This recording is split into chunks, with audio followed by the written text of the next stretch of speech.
என்று தெரிந்திருந்தும் சாப்பிட்டு செத்து போவதற்கு. அப்படி என்றால் குறள் பொய் சொல்லுகிறதா? பேய்கண்டும் நஞ்சு உண்ட அமைவர் என்று சொல்லுகிறதே குறள். குறள் பொய் சொல்லாதே. ஆனால் அங்கே குறள் பொய் சொல்லுகிறது. என்னால் ஏற்றுக்கொள்ள முடியவில்லை அந்த குறளை. நான் நேரா இந்த இந்த விளையாட்டு கிளாஸ் முடிச்சுட்டு ஸ்டாஃப் ரூமுக்கு போவேன். இப்போதான் நமக்கெல்லாம் கேபின். ஏன்னா பேராசிரியர்கள் இல்லையா, தனி ஸ்டாஃப் ரூம், தனி கேபின், தனி இன்டர்காம் எல்லாம் நமக்கு இருக்கு. ஆனா பள்ளிக்கூட ஆசிரியர்களுக்கு தமிழ்நாட்டில் அந்த வசதிகள்லாம் கிடையாது. ஒரே ஸ்டாஃப் ரூம். ஆனா டீச்சர்ஸ்க்கு ஒரு வசதி என்னன்னா, இங்க முறைசாரா ஆசிரியர்கள் நிறைய பேர் இருக்கிறீர்கள். படித்து ஆசிரியராக இருக்கின்றவர்களுக்கு அது தெரியும். ஆசிரியருடைய பேக்கெட்டை திறந்து பாத்தீங்கன்னா ஏதாவது ஒரு சாக்லேட் இருக்கும் கண்டிப்பா. ஏன்னா 365 நாள்ல ஏதாவது ஒண்ணு பிறந்திருக்கும். கிளாஸ்க்குள்ள நுழைஞ்ச உடனே அது நமக்கு ஸ்வீட் கொடுக்கும். இல்லைன்னா ஸ்டாஃப் ரூம்ல உட்காந்தாலாவது ஸ்வீட் கொடுத்துரும். அது எந்த குழந்தைன்னு இங்க கல்லூரியில தான் டிபார்ட்மெண்ட் டீச்சர்ஸ்க்கு மட்டுமே ஸ்வீட் கொடுக்குற பழக்கம் உண்டு.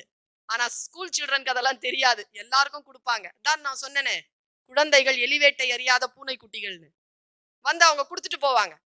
அப்போ என் பக்கத்துல ஒரு டீச்சர் இருப்பாங்க. அது பாக்குறதுக்கு அழகா வேற இருந்து தொலைஞ்சுது. ரொம்ப நல்லா இருப்பாங்க. ஆனா என்னன்னா சயின்ஸ் டீச்சர் அவங்க.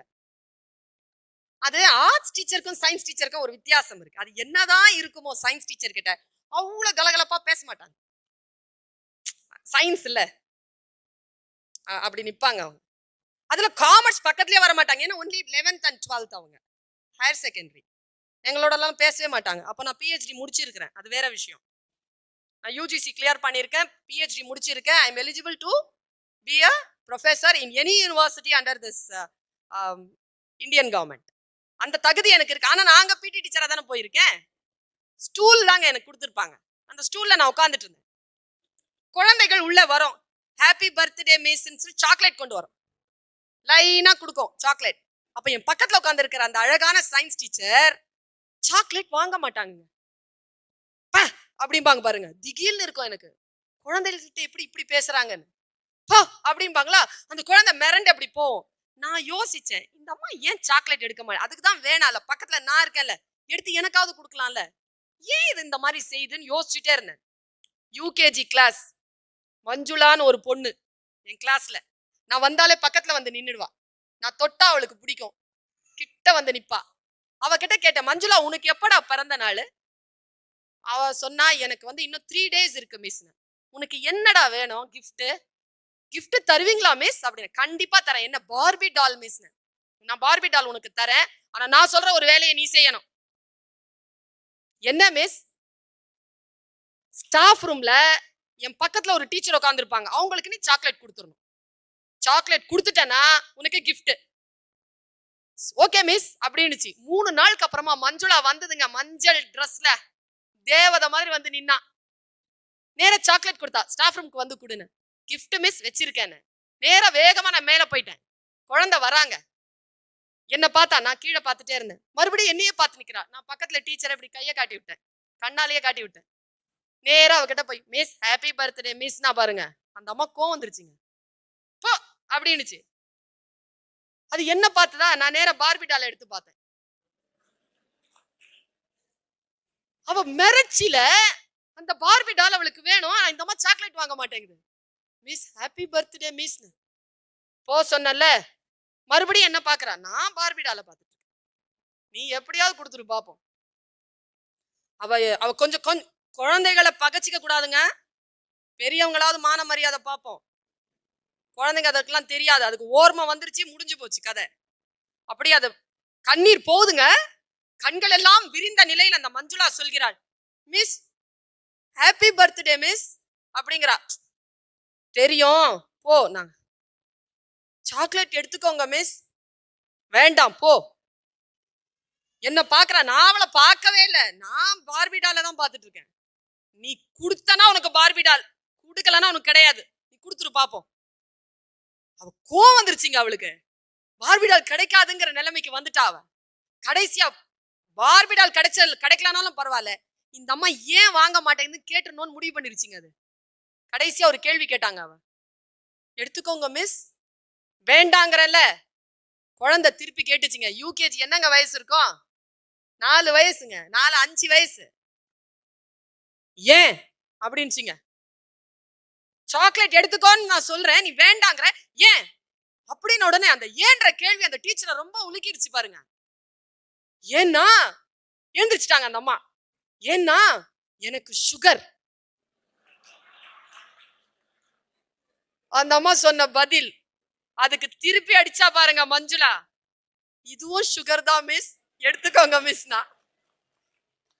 அப்போதாங்க எனக்கு இந்த குரல் புரிஞ்சுதுங்க.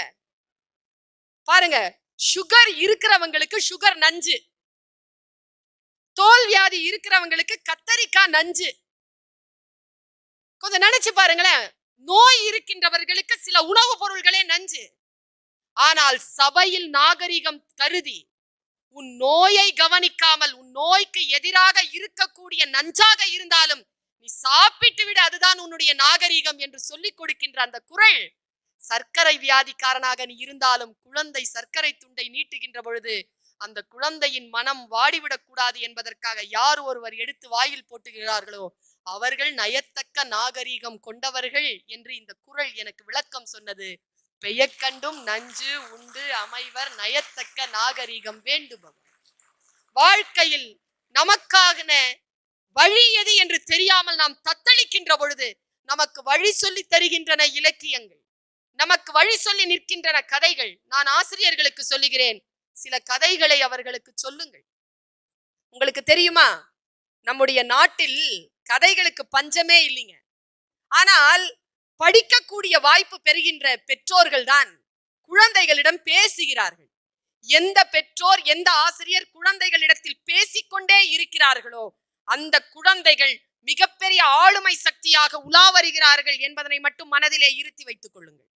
ஏனென்றால் நாம் பேசுவதை தடைப்படுத்தி கொண்டு காட்சி பொருட்களை மட்டுமே வைத்துக் கொண்டிருக்கிறோம். இன்றைக்கு தொலைக்காட்சியும் சரி, அந்த கையில ஒரு பிஎஸ்பி அப்படிங்கிற ஒரு அந்த வீடியோ கேம்ஸ் ஒன்று சொல்லுகிறேன். நான் சென்ற கூட்டத்திலும் சொன்னேன், வேகமான காட்சிகளை பார்த்து குழந்தைகள் பழக்கப்பட்டு விட்டால் புத்தகங்கள் வாசிக்கக்கூடிய தியானிக்கிற ஆற்றல் அவர்களுக்கு இல்லாமல் போகும். குழந்தைகள் புத்தகங்களை வாசிக்கக்கூடிய பயிற்சி இருக்க வேண்டும் என்றால் வேகமான காட்சிகளை அவர்களை காட்டுவதில் இருந்து அவர்களை கொஞ்சம் தவிர்த்து வைத்துக் கொள்ளுங்கள் என்பதற்காக சொல்லுகிறேன். நான் யோசிச்சு பார்த்தா கதை சொல்ற வழக்கமே நமக்கு இல்லாம போயிடுச்சுங்க. எத்தனை கதைகள் கொட்டி கிடக்கிறது, எத்தனை விஷயங்கள் கொட்டி கிடக்கிறது. அதை சொன்னால் போதுமே, அறம் தானாக வளருமே. நாம் சொல்லுகின்றபடிக்கு நாம் நடக்க வேண்டும் என்று நம் பிள்ளை எதிர்பார்க்கின்ற பொழுது அந்த கதைகள் நமக்கு நாம் தூர்வாரிக் கொள்வதற்கும் நம் ஆத்மாவை நாம் சுத்திகரித்துக் கொள்வதற்குமான அடிப்படையாக அது விளங்குதுங்க. பல நேரங்களில் நம்முடைய குழந்தைகள் காம்படிஷன் வேர்ல்ட் என்று சொல்லுகிறோம், போட்டி நிறைந்த இந்த உலகம்.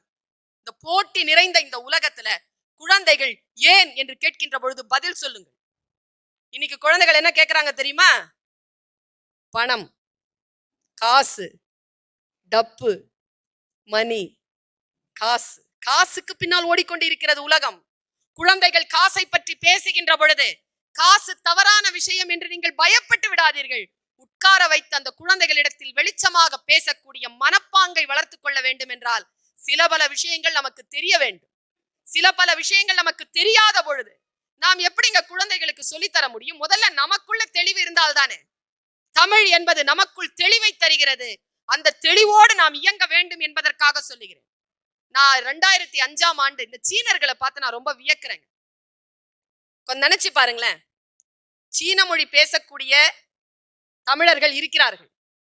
ஆனால் சீன மொழியில் ஒரு இயக்கத்தை நடத்தக்கூடிய அல்லது ஒரு நிகழ்ச்சியை நடத்தக்கூடிய தமிழர்கள் கூட்டம் எனக்கு இல்லை, எனக்கு தெரிந்து இல்லை.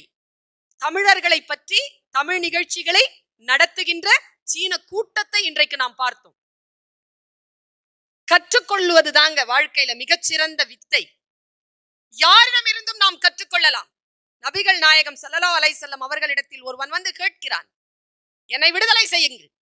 அப்பொழுது அவர் கேட்கிறார், நீ அடிமை, உன்னை விடுதலை செய்ய வேண்டும் என்றால் பகரமாக நீ என்ன வைத்திருக்கிறாய்? என்னிடத்தில் எதுவும் இல்லை.